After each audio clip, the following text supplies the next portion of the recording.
Magandang araw po sa ating lahat. Um, Ito po yung weekend bago ho yung pagbubukas ng panibago pong article ng confidential funds misuse. No? Pero bago po natin talakayin yon ay siguro maganda magkaroon muna ng wrap-up doon po sa unang sinalang na article.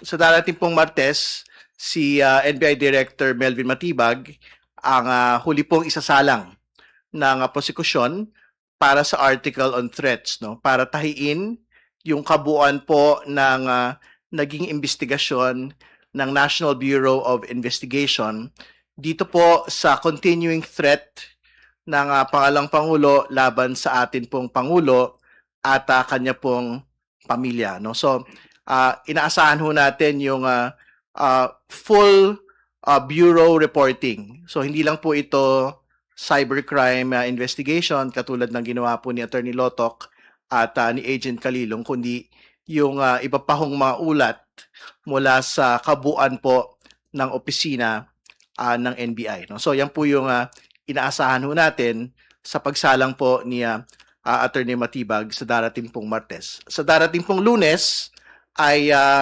inaasahan ho natin yung pong pagtatanong ng mga senator judges patungkol po doon sa subpoena para sa tax documents, AMLC documents at bank accounts, no, ng mag-asawang Duterte Carpio.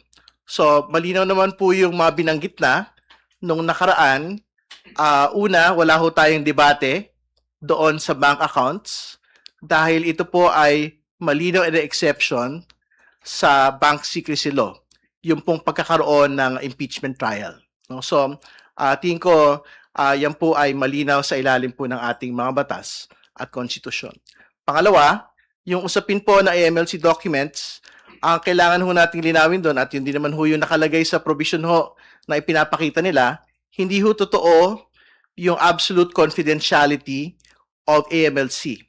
Kasi meron din ho kalangkap noon pong provision na binabanggit ho nila on confidentiality of AMLC, yung pong pagkakaroon ng information sharing mechanisms with other agencies, no? So, ibig sabihin, hindi ho totoo na absolutely hindi ho pwedeng mag-disclose ang AMLC. Ganon din po sa BIR, no? Kasi ito pong mga dokumento pong ito, in ordinary courts, hindi ho Senate Impeachment Court, pwede po itong ipakuha para maisabpina ho so that we can achieve the truth, no?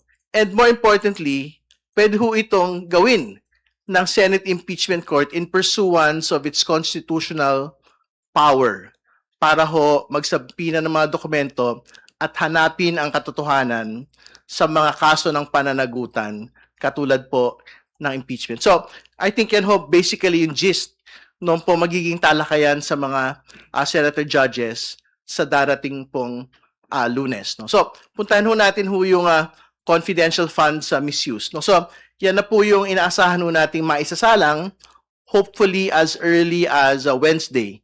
Kung wala naman ho extensive na direct and cross sa darating pong Martes on Attorney Matibag. So, yung confidential funds misuse, ito po yung isa sa mga pinaka-inaantay ng bayan na talakayan at presentasyon po ng ebidensya dahil pag-uusapan ho dito yung mga malalaking mausapin. Pag-uusapan yung Mary Grace Piatos, Milky Sikuya, at iba pa hong mga pangalan na kumuha, tumanggap ng confidential funds mula sa Office of the Vice President. Mapag-uusapan po dito yung pong mga similar na mga pirma nito pong mga taong ito, kung saan sinabi na parang ilang tao, isang grupo lang ang pumirma para sa mga tao pong ito. Ikatlo, ilalahad din po doon yung PSA report kung saan sinasabi that these particular personalities do not actually exist. They were never born, they were never married, they had never died in the Philippines. No? So, yan po yung ilan sa mga pwedeng mailatag dyan po sa confidential funds misuse. At huli, at pinakamahalaga, yung pagpapakita ho at presentasyon ng Commission on Audit Reports kung saan may pinasosoli na 448 million mula sa pangalawang Pangulo mismo.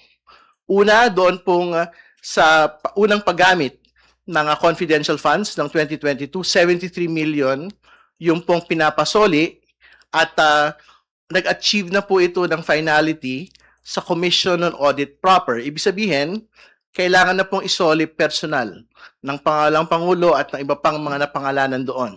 Yung pong 73 million.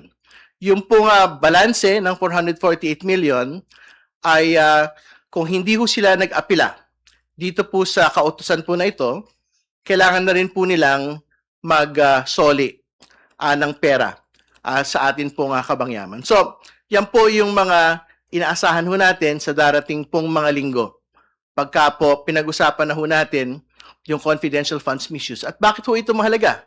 Mahalaga po ito dahil pera po ito ng tao. Hindi po ito pera ng pangalawang Pangulo na pwede ho niyang pagpasyahan kung saan lang po ito pwedeng gamitin.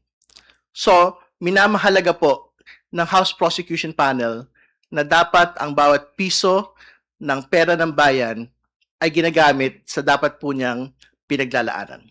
At yan po yung basically puso nito po confidential funds misuse article.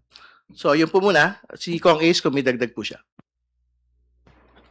Hindi na rin ako mag-opening statement dahil napaka-comprehensive naman ng sinabi ni Congressman Terry Ridon. Gusto ko lamang susugan yung kanyang sinabi tungkol dun sa ipinapasabpina ng prosecution panel sa impeachment court yung mga mahalagang ebidensya na ilalatag ng prosecution panel nang sa ganon mapagtibay at mapalakas ang Article 1, no? This is Article 1, no? Yung Article 1 na nakasaad doon sa Articles of Impeachment. So, yes, meron pong sigurong matinding balitaktakan tungkol dyan, but I do believe and appeal, no, na itong mga dokumentong ito, kung gusto nating makita ang katotohanan, ay sana makita natin itong mga ebidensyang ito. Hindi ho ibig sabihin na guilty na ho yung respondent kapag isinabpina natin itong mga dokumentong ito. Ang ibig pong sabihin nito ay pwedeng suriin ng impeachment court ng mga senator judges itong mga pieces of evidence na sa aming paniwala ay mahalaga para pagtibayin, palakasin ang aming inilagay doon sa Article 1, no? Yung sa tungkol dito sa Article 2 sa confidential funds. Now, going back doon naman sa nangyari nung nakaraang linggo, no? Nakita naman natin sa dalawang testimonya ng aming mga witnesses na ipinakilala at inilatag, hindi pa ho nagigiba, no? Yung credibility nung aming mga testigo. Yung unang testigo inilahad at ipinakita na itong mga videos na ito ay authentic sa pamamaraan na sinasabi ng batas, no? Pangalawa, ito pong ebidensyang inauthenticate ng aming unang witness ay inauthenticate din naman ng panig ng depensa dahil kitang-kita na ginamit din nila itong ebidensyang ito. Dito naman sa pahayag o sa statement na ginawa ni Attorney Jeremy Loto, sinabi niya rito sa kanyang testimonya na meron silang nakitang basihan, no, para makapag-file base sa kanilang investigasyon para makapag-file sila ng 3 counts of grave threats at saka isang kasong inciting to sedition against the respondent. So ito mahalagang makita at matukoy natin sa pamamagitan ng paglalahad ng ebidensya. Kaya nga kami nakikiusap na kung maaari gusto nating makita kung gumagana ba yung ating accountability mechanism sa pamamagitan ng magpapakita ng ating mga ebidensya. Palagay ko, mabubuo ang konklusyon sa isipan ng ating mga husgado. So, yun lang ang gusto ko idagdag sa sinabi ni Congressman Terry Ridon.